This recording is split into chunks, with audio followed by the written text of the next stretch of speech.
Hi and welcome back. Thank you for sticking with me yet one more time. This is our 11th educational series segment, and today we will discuss things like vacancy, absorption, and gap, and why they're so important in real estate. I'm your host, Brian Shakarami, and let's get started. We'll start our topic of discussion for this segment with vacancy and end it with gap. To hammer in what we cover and to drive home our points of discussion, we will do 5 examples. So let's get started with vacancy, because lack of it is music to the ears and pocketbooks of property owners. But why is vacancy so important? Well, it's important because it's not a secret. Commercial properties get their value from the amount of revenue they produce, and vacancies negate this value. As you all know, a very common way that commercial properties are evaluated is through their cap rate or capitalization rate. The price of a property is basically calculated simply as the first year's net operating income divided by its cap rate. So inherently, the higher the net operating income, then the higher the sale price or the value of the property. Where does net operating income come from? Well, it's really derived from subtracting the operating expenses, and a great deal of them are fixed costs, from the gross operating income. And this income comes from adding other incomes to the effective rental income. The effective rental income then is a key player because it comes from subtracting the vacancy and credit losses from the potential rental income. Therefore, if you have a completely leased out property, you're gold because you have the maximum potential income. For our discussion here, we're not going to consider the maximization of lease rates. I know that affects the potential rental income. Therefore, our potential income then is somewhat directly affected by the property being fully leased out. If your property is not fully leased out, it means that you have some vacancy. Again, this somewhat directly affects and negates your potential income, and therefore your net operating income, and therefore your property value. We could, on the other hand, define vacancy as the interaction between supply and demand. This interaction then determines the rent and therefore the property values. So here we have to question what vacancy is. You could say that vacancy is the unoccupied portion of properties available for sale or rent at any point in time. And it's reported as a percentage of the total area of the property. It may be reported for an entire market, or a submarket, or a trade area, or just a single building. Therefore, its presence or lack of it may signify either an oversupply or an undersupply of space. We'll start with oversupply. Several factors may affect it or may cause it. Overbuilding, for one, due to inaccurate market assessment. Maybe developers and builders believe that there's much more need than there actually is, so therefore they build a lot more than is actually needed. Perhaps we have too many buildings in the pipeline that would soon become available, therefore causing too much supply.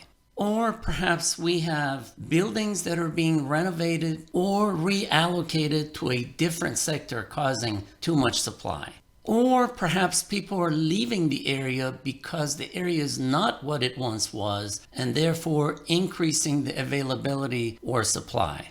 And finally, perhaps because the job market in the area is not what it once was, causing the loss of basic employment, which inherently causes the loss of non-basic employment, thereby creating an oversupply. Basic employment is a subject of discussion in one of our future educational segments. It is extremely important for any country or economy. So for now, suffice to say that basic employment is the type of employment that produces more goods and services than we can possibly use in our local economy, and therefore export it to other economies, bringing in the almighty dollar to the local economy. All states, cities, counties, and municipalities would love to have jobs that are considered basic employment. Now let's take a look at undersupply and the factors that may cause it.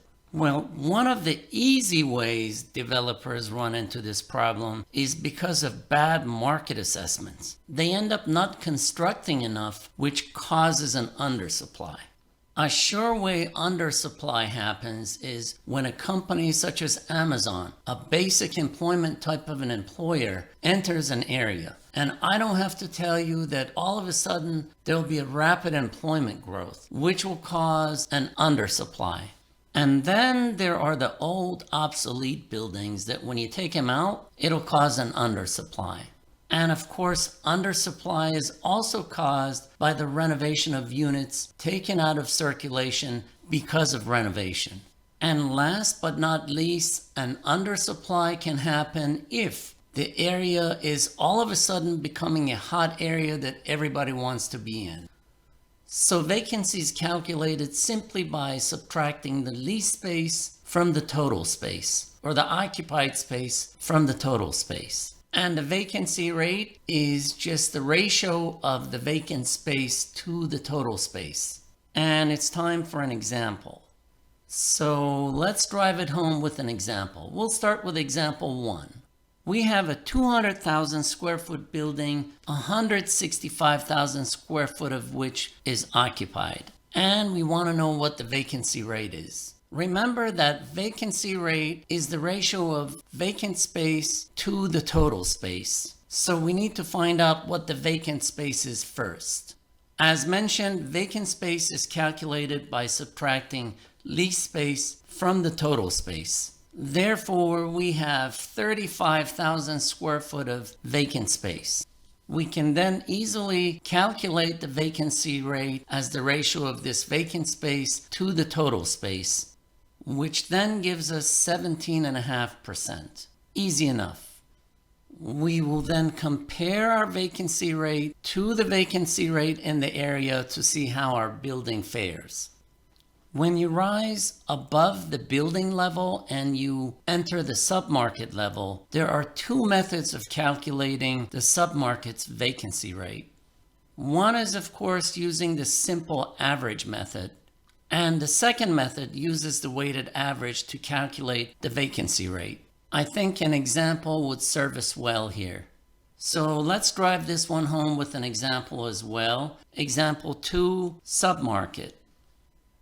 In this submarket, we have the beginning of the year data for 10 buildings. This data includes the total square footage of the buildings as well as the vacant square footages. And we're asked to calculate the vacancy rate using both methods.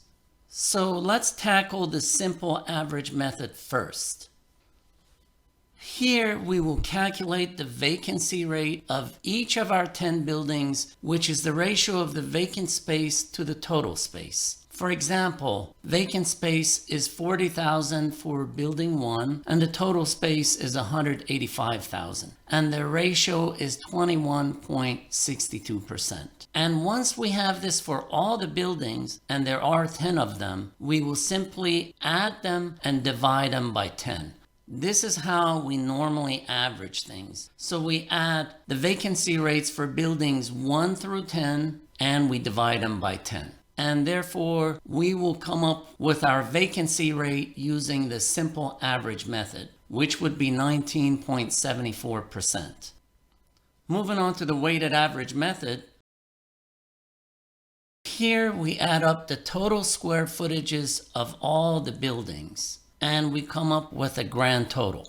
And we add up the total square footages of the vacant spaces, and we come up with a grand total of the vacant space at 159,500. Now to obtain our vacancy rate using the weighted average method, we simply divide these two grand totals. In other words, we will divide 159,500 square feet of vacant square foot divided by 516,500 of the total square foot space. And lo and behold, we have a 30.88% vacancy using the weighted average method.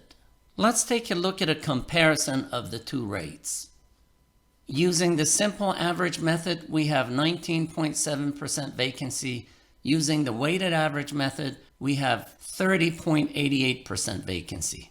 Which one's better? Which one's more accurate? In short, it's the weighted average. But why is this? So under the simple average method, the smaller buildings are weighed just as heavily as the larger buildings. For example, you have a 185,000 square foot building that is weighted just as heavily as a 5,000 square foot building, which has basically no vacant space. And this kind of skews the vacancy rate.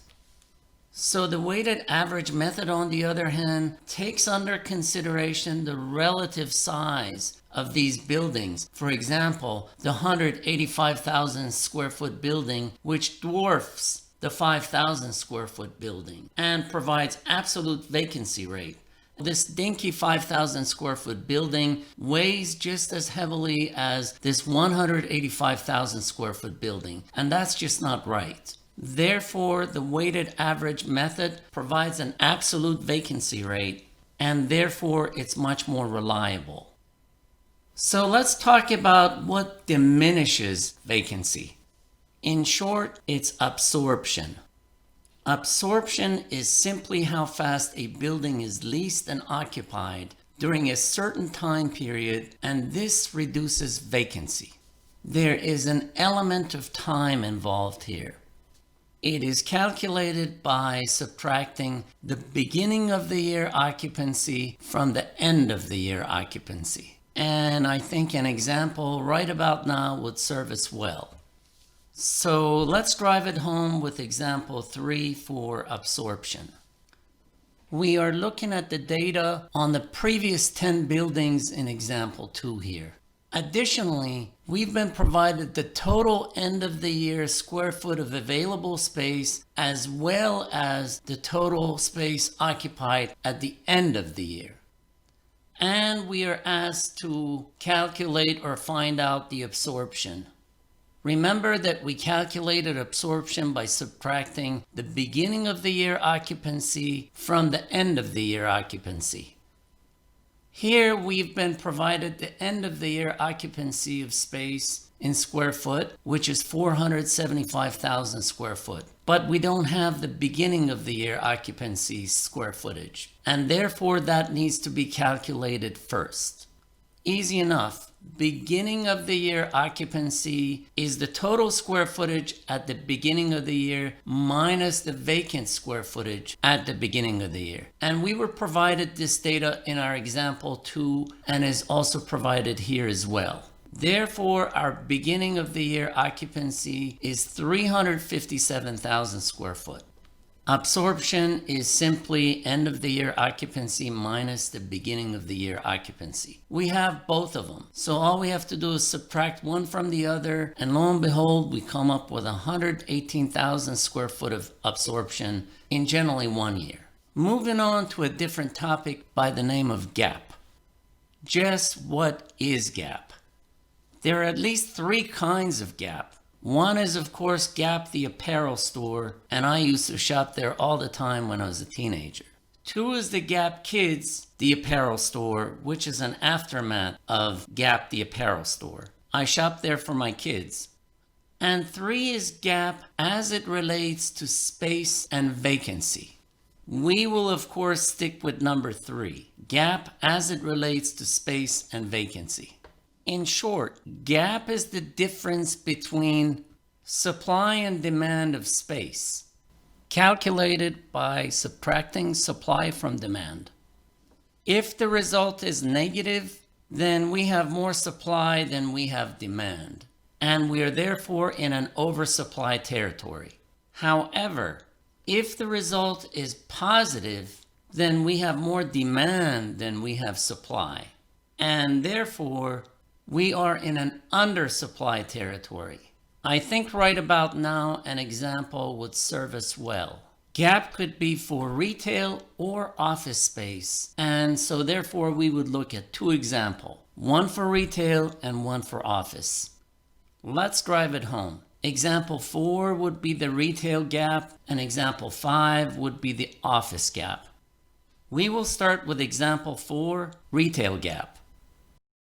A city has a population of 45,900 people with 3.4 people per household. The average yearly expenditure per household is $62,300. There are 3 furniture stores in this city with a total gross leasable area of $50,500 at an average sale per square foot of $375. The expenditure on furniture is 3.60% of the average yearly expenditures. There is a leakage of 20% in this market. And the question is, what is the market gap? Going back to what gap is, it is simply supply subtracted from demand. So let's get started with our demand. To achieve our objective, we will first calculate the demand for the household expenditure of furniture. And this is the total household furniture expenditure minus the leakage of household furniture expenditures. And the leakage is if, for example, I live in Washington, D.C. area, but I don't buy furniture here, and I drive down to North Carolina and purchase furniture. That's a leakage. We will then calculate the existing supply of furniture, and this is based on the existing store size and average sale per square foot, all of which has been provided to us. So we have a 3-step process to calculate demand. 1, we find the total household expenditure. From there, we find the total household expenditure on furniture. And from there, we find the total leakage. And our demand, of course, is the total market expenditure on furniture minus that leakage. Let's first calculate the number of households. We're going to need this to calculate the total household expenditures. And this is calculated by simply dividing the population to the people per household. So we have 45,900 people, and the ratio of people per household is 3.4. Therefore, we have 13,500 households. To get to the total household expenditure, we simply multiply the total number of households by the average yearly expenditure per household. We already figured out what the total number of households was, and we know what the yearly average expenditure per household is. We just multiply the two. And therefore, our total household expenditure for this city is $841,050,000. We then calculate our total household expenditure on furniture by multiplying the percentage of expenditure attributable to furniture by the total household expenditure dollars. And lo and behold, we find that $30,277,800 are spent in this city on furniture. Now we figure out what the leakage on the furniture expenditure is. This is simply the total of the household expenditures on furniture multiplied by that percentage of leakage. And lo and behold, we come out with $6,055,560 worth of leakage. Going back to our demand, now that we have the total household expenditure on furniture and we also have the leakage, all we have to do is subtract the two. And therefore our demand is $24,222,240. Now let's tackle the supply. Our supply is calculated simply by multiplying the total gross leasable area of all the stores by the average sale per square foot of the stores. And this is 50,500 square foot multiplied by $375 per square foot. Therefore, giving us a supply of $18,937,500. Now we have all the information to calculate our gap. Gap is simply demand minus supply, both of which have been calculated here. and therefore our gap is 5,284,740. Notice that the demand is higher than the supply, therefore this number is positive. Therefore we have an undersupply, which means that we have more demand than we have supply. It may be good to open up a small furniture store in this city. Let's drive our point home with our last example. Example 5, office gap. A city has 12,125,000 square foot of available Class A office space, and 10,650,000 of it is currently occupied. There are currently 52,500 office workers, with each employee requiring 250 square foot of space. 300,000 square foot of construction is currently in the pipeline and will be available in 1 year. And there are 60,000 square foot of space that is currently unavailable due to renovation and conversion. The city's planning commission is projecting the addition of 750 new jobs in 1 year. Long-term occupancy is at 90.2%, and they're looking for the market gap. As discussed, gap is the difference between supply and demand. Therefore, we will start with our demand calculations. To calculate the demand, we will find the total number of employees 1 year from now, and we'll find the forecasted demand based on the number of employees. Therefore, our demand really becomes the total employees 1 year from now times the square foot of demand per employee. So here's our calculation. Our existing number of employees have been provided, 52,500, and we added to the new jobs requiring new employees, which is 750 of them. So we're going to have in the future 53,250 employees. That's forecasted. We will then move to find the demand for space based on those employees. Therefore, we have the total number of employees. We also have per square foot demand per employee. That's 250 square foot per employee, and we have a total of 53,250 employees. Therefore, we are going to have a demand of 12,312,500 square foot. Now we move to supply calculations. Supply is simply the existing supply of office space plus whatever is coming in the pipeline, meaning whatever is being constructed, minus whatever is unavailable because they're being renovated, they're being converted. Our existing supply is provided here. Our pipeline supply is also provided here, and our conversions are also provided here. So this is simply an addition and subtraction. So our forecasted supply turns out to be 12,365,000. We now have the supply, we now have the demand. It is now easy to calculate the gap. Gap is simply demand minus supply, both of which we have. Lo and behold, our gap is a positive number, which signifies that demand is much higher than supply. Therefore, it might make sense for a developer to be constructing some new office space. But here's something else to think about. What happens a year from now when 750 more employees are added? How much more additional spaces is needed then? This is where long-term occupancy comes into play, and that's exactly why long-term occupancy is so important. I have alluded to long-term occupancy and its importance in our first educational series on market cycles.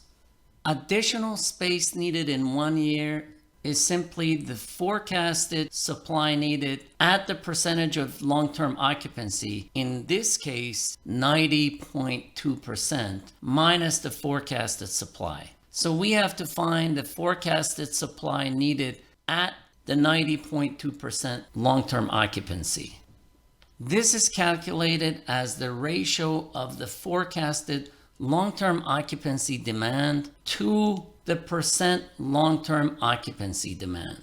We had previously calculated the forecasted long-term occupancy demand to be 13,312,500. We know the percent long-term occupancy demand to be 90.2%, and lo and behold, we have the supply, the forecasted supply needed at that 90.2% occupancy to be 14,758,869 square foot. Now it's easy to figure this out. We simply subtract the forecasted supply, which we had worked out in the past to be 12,365,000 from the forecasted supply needed at 90.2% occupancy, long-term occupancy. We calculated that to be 14,758,869. And therefore, the additional space needed in 1 year is the difference of these two, which works out to be 2,393,869 square foot. So in conclusion, we just covered vacancy. We covered the method of calculating vacancy for a single building. We covered the methods of calculating vacancy for a submarket. We covered absorption. We covered gap for retail space, and finally, we covered gap for office space.